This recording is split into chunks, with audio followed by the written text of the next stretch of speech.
Hey everyone, welcome back to movies world. तो आज हम एलियन अर्थ के चौथे एपिसोड को एक्सप्लेन करेंगे। पिछले एपिसोड के लास्ट में हमने देखा था कि सिग्नल्स की वजह से वेंडी वहीं बेहोश हो जाती है। अब उसे लैब में लाया जाता है और सिल्विया कर्श से इस बारे में पूछती है। तो कर्श बताता है कि इसे किसी तरह के सिग्नल्स सुनाई दिए, या यूं कहें कि आवाजें सुनाई दी और फिर ये बेहोश हो गई थी।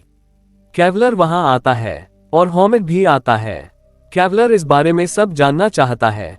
वो हॉमिट से मिलता है, उसे बताता है कि तुम एक्चुअली मेरी ही एक कंपनी में काम करते हो, यानी मेरे ही लिए काम करते हो। फिर वो लोग वेंडी से उस सिग्नल्स के बारे में पूछते हैं।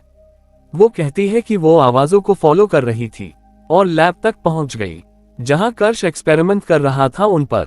वो कहती है कि वो कीड़े चीख रहे थे, रो रहे थे, उसे ये महसूस हुआ। आर्थर ये रोकने को कहता है, पर वेंडी और कैवलर दोनों साथ में ना कहते हैं। वेंडी कहती है कि उसे इससे कोई तकलीफ नहीं है और वो समझना चाहती है इनकी भाषा को, इनके बारे में, और कैवलर भी इससे सहमति रखता है। पर हॉमिट मना करता है तो वेंडी उसकी बात नहीं सुनती। हॉमिट थोड़ा सा परेशान दिखता है। फिर वेंडी हॉमिट को अपने रूम दिखाने ले जाती है जहां उनके बीच फिर बातें होती है। वो पूछती है कि तुम एक बार भी मुझसे मिलने क्यों नहीं आए जब मुझे यहाँ लाया गया था। तो वो कहता है कि इन लोगों ने हमें आने नहीं दिया था, वो और उसके डैड आना चाहते थे। इधर कैवलर हॉमिट को लेकर प्लान करता है कि उसे कैसे टारगेट बनाए, क्योंकि वो ही वेंडी की एकलौती कमजोरी है और दुखती रग भी। उसे ब्लैकमेल करेंगे तभी वेंडी हमारे ऑर्डर्स मानेगी। इधर मोरो स्लाइटली से बातें कर रहा है। स्लाइटली परेशान है और डरा हुआ भी। मोरो उससे कहता है कि वहां से अंडा चोरी करो, पर स्लाइटली मना कर देता है और काफी सहमा हुआ है।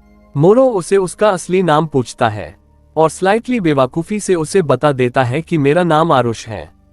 फिर इधर लैब में कर्श एक बकरी पर एक्सपेरिमेंट करना स्टार्ट करता है। वो क्रिएचर आए जो वो लोग लाए थे, उसे उस बकरी पर छोड़ा जाता है और वो बहुत ही ब्रूटली उससे चिपक जाती है और वो बकरी एकदम उठकर खड़े हो जाती है और उन सबको देखती है। कर्श ये सब नोटिस करके बोलता है कि ये सब एक हाईली इंटेलिजेंट क्रीचर्स है जो दिमाग पर काबू पा सकते हैं और उसे अपने इशारों पर नचा सकते हैं। इन क्रीचर्स की, या यूं कहे कि स्पेसिमेंस की अद्भुतता को देखकर कैवलर के मन में लालच और आ जाता है। एक तरफ आर्थर और सिल्विया उन स्पेसिमेंस के बारे में परेशान है और चुपके से इस बारे में बात करते हैं कि कैवलर के इरादे सही नहीं लग रहे और वो ऐसी ताकत पाना चाहता है जो तबाही का जरिया बन सकती है। दोस्तों, यहाँ हमें ये भी पता चलता है कि आर्थर और सिल्विया एक्चुअली हस्बैंड और वाइफ हैं। आर्थर कहता है कि हमने उन बच्चों के माइंड्स को सिंथेटिक बॉडीज में ट्रांसफर किया। अगर हम गलत हुए तो क्या पता शायद हमने 6 बच्चे मार दिए हो या एक जिंदा चलते फिरते एआई रोबोट्स लोगों के बीच छोड़ दिए हो। इतने में वहां निब्स आ जाती है और कहती है कि मैं प्रेग्नेंट हूँ। ये सुनकर दोनों चौंक जाते हैं और कहते हैं कि ये नहीं हो सकता, तुम एक सिंथेटिक ह्यूमन बॉडी हो। पर इधर निब्स का दिमाग थोड़ा बहका हुआ लगता है। शायद उसे सदमा लगा है क्योंकि उस शिप पर उस क्रिएचर आई ने उस पे हमला किया था। वो सिल्विया पर अचानक हमला कर देती है। तब सिल्विया गार्ड्स को बुलाकर उसे ले जाने को कहती है और इसकी सिक्योरिटी टाइट करने को कहती है, रेड अलर्ट बताकर। फिर हम आगे देखते हैं ये आदमी जिसे सुपेरियर कहा जा रहा है, वो हॉमिट के सामने एक शर्त रखता है, या तो हमारे साथ रहो हमारे मेडिक एम्प्लॉय बनकर, या फिर हम तुम्हें यहाँ से निकाल फेंकेंगे। हॉमिट पूछता है क्या मैं अपनी बहन को यहाँ से लेकर जा सकता हूँ?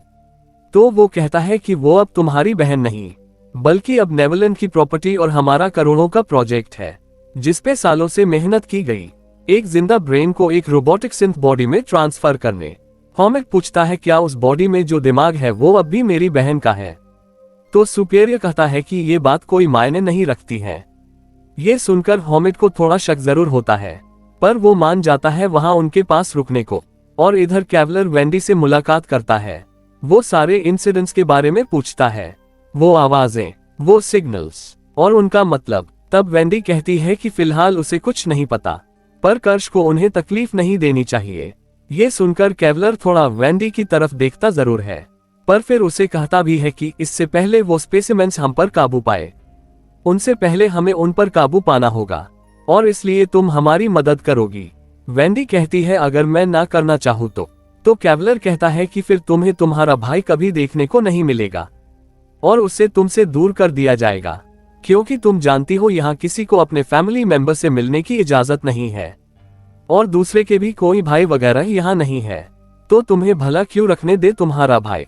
तो वेंडी कहती है आप जो करने को कहोगे वो करूंगी, बस हॉमिट को यही रहने दीजिए। तब कैवलर कहता है फिर लग जाओ काम पर।